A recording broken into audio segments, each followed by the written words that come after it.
Salam alaikum, coucou à tous, j'espère que vous allez bien. Je vous retrouve aujourd'hui pour partager avec vous une bonne recette, un bon plat bien délicieux et bien gourmand. Bien évidemment, c'est facile et très peu coûteux et un bon dessert.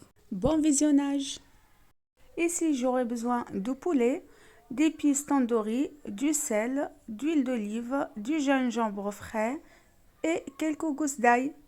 Ici, j'aurai besoin de quelques pilons de poulet, du sel, du poivre, de l'huile d'olive, des épices tandoori, le jus d'un demi-citron, 50 g de gingembre frais et 6 gousses d'ail. J'aurai besoin également d'une brique de crème semi-épaisse ou un yaourt nature. Je commence par mixer le gingembre frais et les gousses d'ail. Je règle par la suite le bol pour faire descendre le gingembre et l'ail au fond du bol. Après, je vais venir ajouter soit la crème, soit le yaourt nature.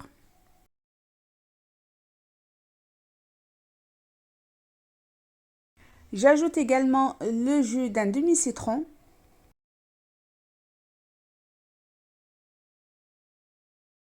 le sachet d'épices tandoori, donc c'est 20 grammes.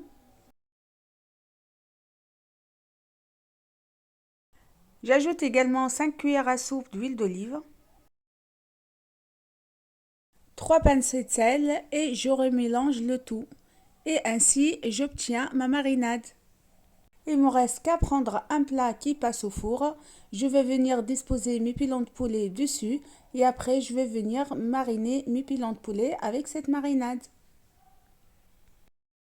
Une fois mariné, je vais filmer du film alimentaire. Je vais conserver ça au frigo pendant 3 heures minimum. De préférence, le faire la veille pour le lendemain. Et je passe directement à la réalisation de mon riz pilaf que je vais servir avec le poulet. Je commence par mettre 30 g de beurre dans ma casserole. Je vais la laisser fondre complètement avant de venir ajouter le riz. Je mélange bien jusqu'à qu'il soit bien translucide et après je viens ajouter l'eau bouillante de préférence et un cube de légumes.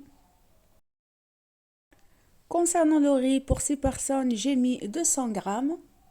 Concernant le riz, pour 6 personnes, j'ai mis 200 grammes et j'ai couvert avec 500 ml d'eau. Avant d'ajouter l'eau sur le riz, c'est important de bien mélanger le riz pour qu'il se mélange bien avec le beurre jusqu'à qu'il devienne translucide.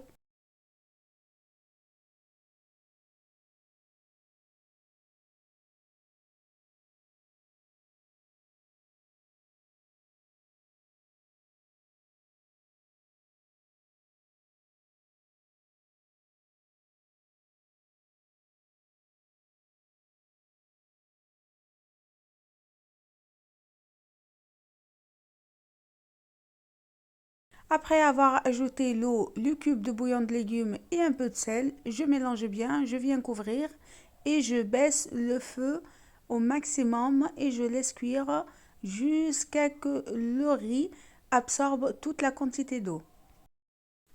Et concernant le dessert, j'ai choisi de faire un tiramisu avec des spéculoos et crème de citron. Concernant la crème de citron, je vous ai déjà posté une vidéo.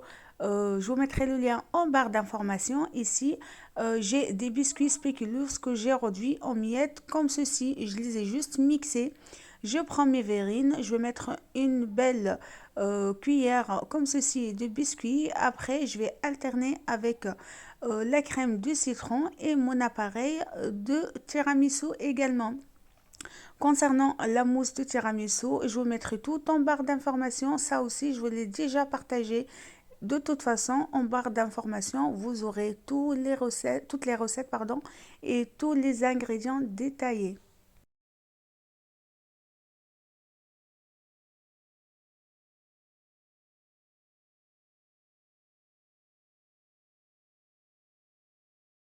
Concernant les desserts, je finis le dressage et je les place au frigo pendant 3 heures minimum avant la dégustation.